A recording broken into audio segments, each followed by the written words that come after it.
Hi అండి, నేను Razia's healthy kitchen నుంచి ఈరోజు మనం ఇంట్లోనే చాలా సింపుల్గా కండెన్స్డ్ మిల్క్ని ఎలా రెడీ చేసుకోవాలో చూద్దామండి. ఇలా మనం సింపుల్గా కండెన్స్డ్ మిల్క్ని ఇంట్లో చేసి పెట్టుకుంటే మనకి కాఫీ, టీ పెట్టుకోవడానికి, ఇంకా ఐస్ క్రీమ్స్, కేక్స్, ఇలా స్వీట్ ఐటమ్స్ ఏవన్నా కూడా చేసుకోవడానికి కూడా చాలా ఈజీగా ఉంటుందండి. ఇలా రెడీ చేసి పెట్టుకుంటే చాలా సింపుల్గా కూడా మనం ఈ కండెన్స్డ్ మిల్క్ని ఇంట్లో చేసుకోవచ్చు. దీనికోసం నేను ఇలా 1 కప్పుతో మిల్క్ తీసుకున్నానండి. ఈ 1 కప్పు మిల్క్ నాకు 1/2 లీటర్ మిల్క్ అండి. మీకు కప్పు మెజర్మెంట్స్ ఇలా క్లియర్గా చూపిస్తున్నాను. 1 కప్పు మిల్క్ నేను 1/2 కప్పు వరకు షుగర్ తీసుకున్నాను. ఇందులో ఈ 1/2 కప్పు షుగర్ ఇందులోకి వేసుకొని దీన్ని బాగా మిక్స్ చేసుకోవాలండి. ఇది కొంచెం ఇలా మిక్స్ చేసుకున్న తర్వాత స్టవ్ ఆన్ చేసుకొని ఇప్పుడు దీన్ని ఇలా కంటిన్యూస్గా మొత్తం అంతా ఇలా కుక్ చేసుకుంటూ ఉండాలి. ఇంకా దీన్ని మనం దగ్గరుండి కంటిన్యూస్గా మిక్స్ చేస్తూ ఉండాలండి. ఇది చాలా ఫాస్ట్గానే అయిపోతుంది.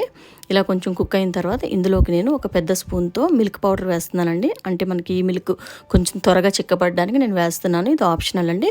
వేయకపోయినా కొంచెం టైం పడుతుంది మనకి మిల్క్, ఇది కండెన్స్డ్ మిల్క్ అవ్వడానికి. అదే మిల్క్ పౌడర్ వేస్తే కొంచెం ఫాస్ట్గా అవుతుందండి. ఉంటే మనం ఇంట్లో వేసుకోవచ్చు, ఇంకొంచెం ఫాస్ట్గా అవుతుంది. ఇంతేనండి, ఇలా బాగా పర్ఫెక్ట్గా కుక్ అవుతుందండి.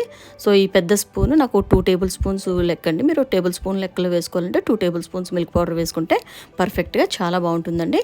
ఈ కన్సిస్టెన్సీ ఇలా ఉండగా మనం జస్ట్ ఇలా ఇంకా కంటిన్యూస్గా మిక్స్ చేస్తూనే ఉండాలండి. దీన్ని ఇలా మిక్స్ చేస్తూ ఉంటే మనకి ఈజీగా మనకి సింపుల్గా ఇంట్లోనే కండెన్స్డ్ మిల్క్ రెడీ అయిపోతుంది. ఇది కొంచెం మనము పల్చగా ఉన్నప్పుడే మనం దీన్ని స్టవ్ ఆఫ్ చేసుకోవాలండి. మరి ఎక్కువగా థిక్గా అయినట్టు అయితే మళ్ళీ చల్లారిన తర్వాత మరీ గట్టిగా అయిపోతుంది. నేను చేసిన కన్సిస్టెన్సీ ఈరోజు ఇలా ఉంది.